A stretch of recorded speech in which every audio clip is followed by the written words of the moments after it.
রান্না বান্না করতে আমার সবসময় ভালো লাগে। আমি রান্না বান্না খুব এনজয় করেই করি। কারণ আমি রান্না করে যদি কাউকে খাওয়াই, সেটা রান্নার যদি প্রশংসা করে আমার খুব ভালো লাগে। এজন্য আমি যেখানেই যাই আমি রান্না বান্নাটা খুব নিজের মনের ইচ্ছা থেকেই করি। আর শীতের সময় তো চুলার পাড়ে থাকতে খুব ভালো লাগে। তো মাটির চুলায় আজকে আমি কি রান্না করতেছি সেটা আপনাদের সাথে শেয়ার করি। এখানে দেখেন আমি 2টা চুলায় রান্না বসাই দিছি। এখানে প্রথমে আমি গরুর মাংসটা বসাই দিছি হাতে মাখায়া, একটু ঝাল ঝাল করে রান্না করতেছি মাংসটার কালার দেখে নিশ্চয়ই বুঝতে পারতেছেন।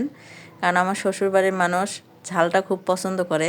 তা আমি কিন্তু এখানে শুধু মরিচের গুঁড়া দেই নাই, কাঁচা মরিচও বাটে দিছি আর মরিচের গুঁড়া মিশিয়ে দিছি। মাংসটা সুন্দর করে কষাইতে দিছি। ওই চুলায় কিন্তু আমি আলু ভাজিটা করে নিচ্ছি।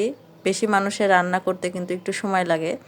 আর মাংস রান্না কিন্তু খড়ির চুলায় রান্না করার এটার স্বাদ কিন্তু মাশাআল্লাহ আলহামদুলিল্লাহ যারা খাইছেন তারাই বুঝতে পারবেন।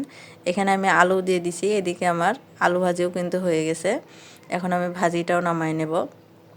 মাংসটাও কিন্তু আমি সুন্দর করে সময় নিয়ে কষায় নিছি, আলু দিয়ে কষায় নেওয়ার পরে ঝোল দিয়ে তারপরে আমি মাংসটা নামাই নেব। মাংসর কালারটা দেখেন তো মাশাআল্লাহ কত সুন্দর হয়েছে। তরকারিটা খাইতেও কিন্তু মাশাআল্লাহ খুব মজা হয়েছিল। তো এইভাবে কিন্তু খড়ির চুলায় রান্না করতে খুব ভালোই লাগে। তারপরে ওগুলা রান্না করে রেখে আমি এখানে পায়েস বসায় দিছি।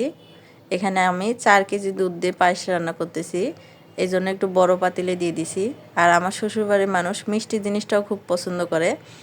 এই কারণে আমরা আসা উপলক্ষে একটু আয়োজন করা হয়েছে হালকা পাতলা। সবাই ভালো থাকবে।